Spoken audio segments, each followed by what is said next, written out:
Engaging with users. Now that we've got an API design in place, it's going to be very important that we can start gathering some feedback from our users.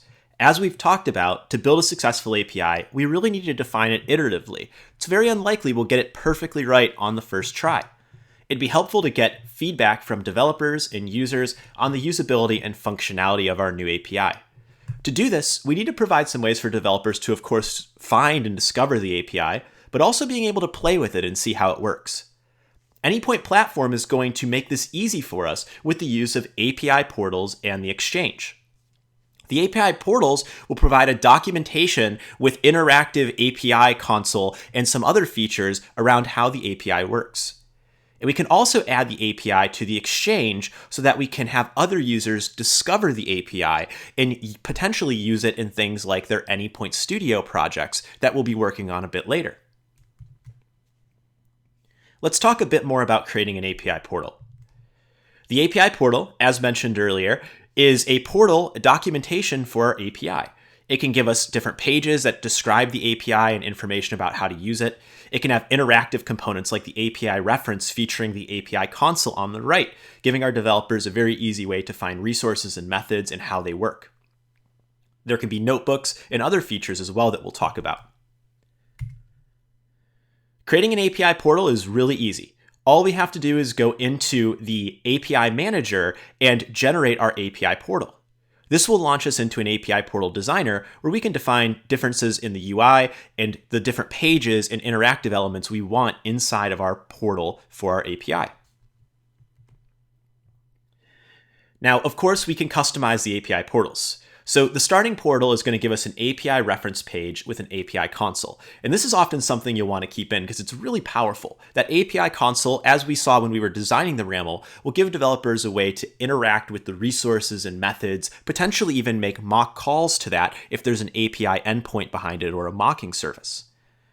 We can use the API portal designer to do a lot of other types of pages, like adding text to the home page. And our text pages that we can add in are in GitHub flavored Markdown with a little bit around syntax highlighting and some other features. We can add additional content for tutorials, snippets, and other examples. So in the left navigation, we can add pages, which are Markdown based, API notebooks to model use cases, headers, and external links. Now, one feature you may want to look into when you've got some time is the API notebook. This will let you build out, as I mentioned, use cases where you can see different JavaScript commands that can be chained together to show how to accomplish something. Imagine for a moment the Twitter API and Twitter wanting to show how you can create a client, make a tweet, view the tweet. They can have an interactive document where users can not only see the request, but actually click a play button that will show them what comes out of the request. Once you've got some of these interactive elements in, you'll also want to skin the portal to make sure it matches your color scheme and whatnot for the organization. And decide if you want to make the portal public to the world or private to just your organization. Sometimes you can even have portals that are a version of the portal rather that is public and a version of the portal that is private.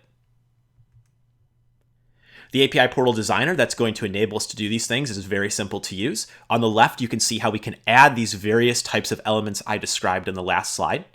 And on the right of the screenshot, you can see where we can put in the text itself for something like Markdown that will eventually style and present it to our users cleanly. So let's get started. We've got an API design in RAML. What if we build an API portal for it? In walkthrough 2.4, we'll create an API portal, we'll add content to the portal, customize that portal, and then we'll see what the portal looks like from a developer perspective. Let's get started. First thing that we're going to want to do is make sure that we're in Anypoint Platform still. As long as we're in Anypoint Platform, we can go into the API manager and get started with our portal creation. We'll continue with our American Flights API, and we'll go to the specific version of the API that we'd like to make a portal for. Now, we can see our API definition is checked off.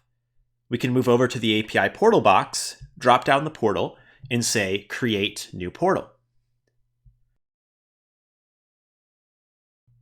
After creating the new portal, we can see on the left we've got a home page and an API reference. We can also see in the middle that we can put some content inside of here to start filling out information about our API. Let's now head over to our student snippets file.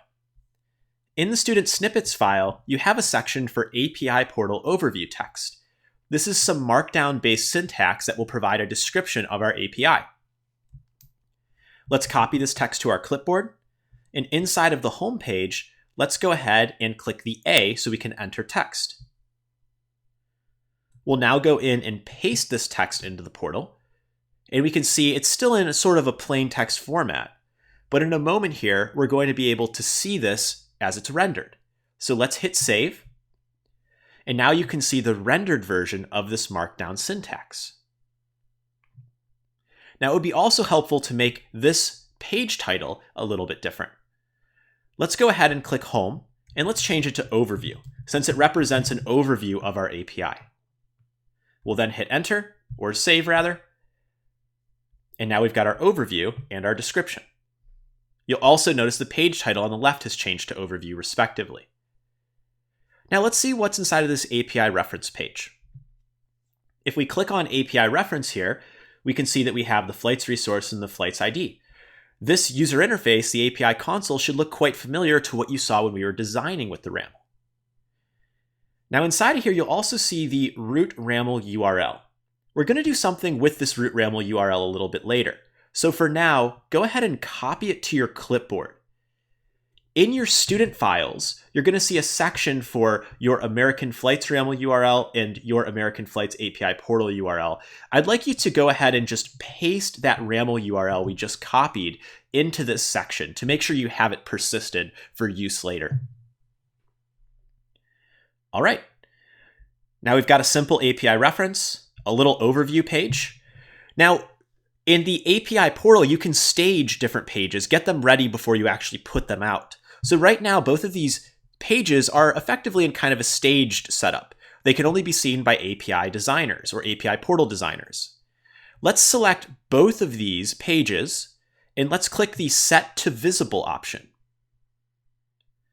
Now that we've set them to visible, we should actually be able to see them in the API portal itself. Let's see what this portal looks like. If we go inside of our live portal option here, give it a click, it will open up a new tab inside of your web browser, and you're going to see inside of here that there is a developer portal with some information about the API. We can also see inside of here our API reference is selectable. Now developers can come in here, see the API reference, and view some of the information in tabs. Now you might wonder as well, when you have multiple APIs, how these different APIs will expose themselves. One thing that you can do as well is go back to the developer portal breadcrumb, and inside of here you'll see your American Flights API. If our org had multiple APIs available, developers could come to this portal address and see all the APIs listed out, similar to what you saw when we were browsing APIs in Anypoint platform for Module 1. For now, I'll go back to the American Flights, and it looks pretty good. Now let's go ahead and head back to the editor in the API platform. So if we close out of this tab, returning to our main API platform section here, we can go over to the themes button and start making a different style for this so it can match our organization's color scheme and potentially logo. So let's go to themes. And first thing it says is that we can add a logo image in here. Well, let's start off by going to our student files. And inside of our student files, there's going to be a folder inside of here for resources. In resources, you'll find a MuleSoft dev logo.png. Let's go ahead and drag this PNG file into the logo image box, and you should see the UI update inside of here as well. Now let's go ahead and change the color of the background so that it's a little bit easier to see. If we click inside of here, we can actually alter the colors somehow. Now feel free to deviate from my theme, but I'm going to go with a little bit of a darker color here. I also think it looks a little bit more appropriate if the button color was closer to a bright green.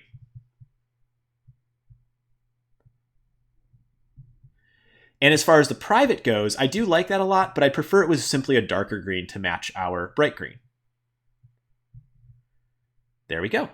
All right, this portal looks pretty good to me. We can see the name, the color scheme that's inside of it. Let's go ahead and update our portal with these changes. Now, if we head back to the live portal to see the changes, it'll open up a new tab again. And now we can see the newly themed setup inside of our API. Looks pretty good.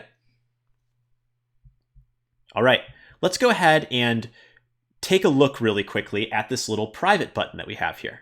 So the private badge represents that this is an internal API only visible to individuals in our organization. And that's a key thing to keep in mind for right now.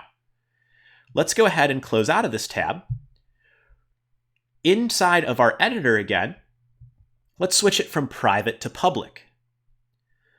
We will tap the public switch here to make it a public API or public API portal.